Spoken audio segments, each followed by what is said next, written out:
Salam əziz müəllimlər, hamınızı xoş gördük. Bugün Edvento.net saytı üzərində daha yeni bir tapşırıq tipinin yaradılması ilə tanış oluruq. Bugün yaradacağımız tapşırıq çox maraqlıdır. Mənim ən çox sevdiyim və istifadə etdiyim tapşırıq tiplərindən biridir. Çünki müasir dövrdə şagirdlərimiz kitab oxumur. Bu tapşırıq tipi sayəsində biz onları bir növ tapşırıq həll eləyə mətni oxumağa və həm tapşırığı həll etməyə, həm də öyrənməyə bir şəkildə vadar edə bilirik. Ona görə çox sevdiyim tapşırıq tiplərindən biri olduğunu qeyd edeyim. Bu tapşırıq tipimiz hardadır? Create New Activity düyməsini vurduğunuz zaman buradan Gap Fill deyilən bir tapşırıq tipi çıxır. Yəni boşluq doldurma tapşırığı. Hamıya məlum olan həmin o sözlərin yeri ki boş olur. Siz ki sürükləyib sözləri ora qoyursunuz və tapşırığı tamamlayırsınız. Bu cür bir tapşırıq tipidir, amma bizim sayt buna yenə də çox unikal və çox bəsit bir həll gətirib. Yəni çox yorucu deyil bu tapşırığı yaratmaq bizim sayt üzərində.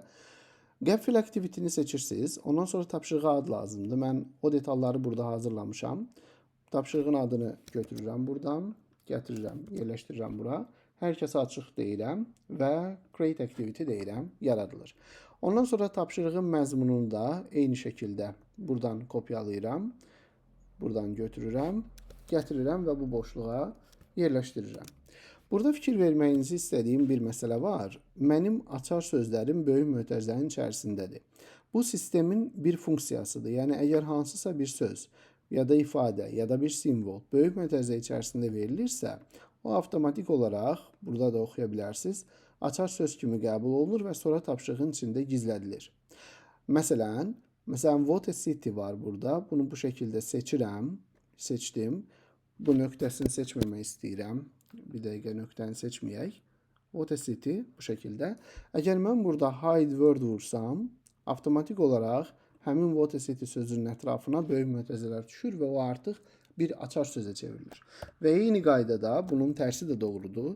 Yəni siz mətni gəzə-gəzə hər hansı bir sözlərin sağına və ya soluna, sağına və soluna, yəni və ya yox, sağına və soluna, məsələn elə what a sözünün özünü götürək, böyük mötərizə əlavə etdiyiniz zaman sistem artıq onu bir açar söz olaraq qəbul eləyir.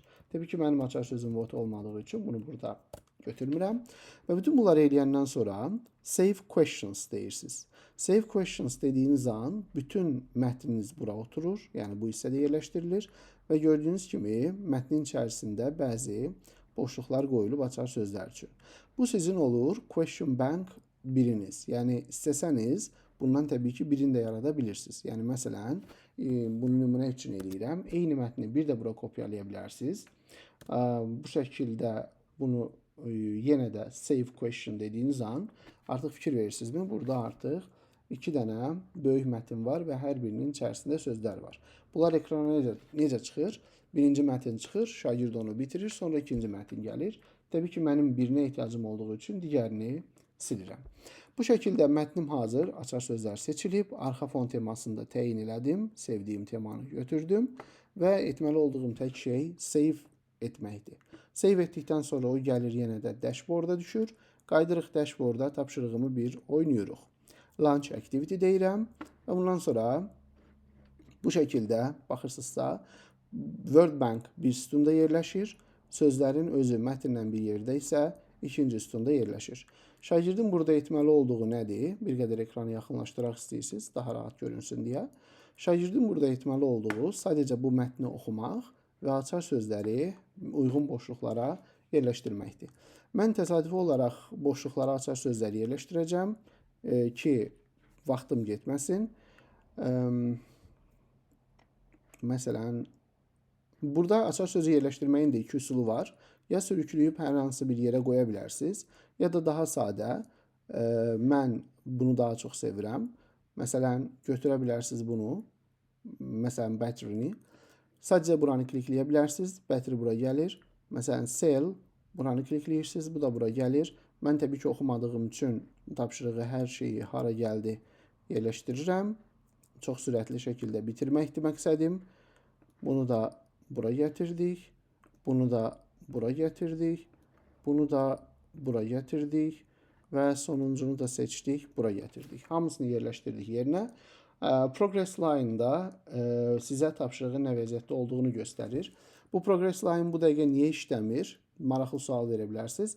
Çünki mən bura cəmi bir mətn əlavə eləmişəm və Progress Line ona bir tapşırıq kimi baxır.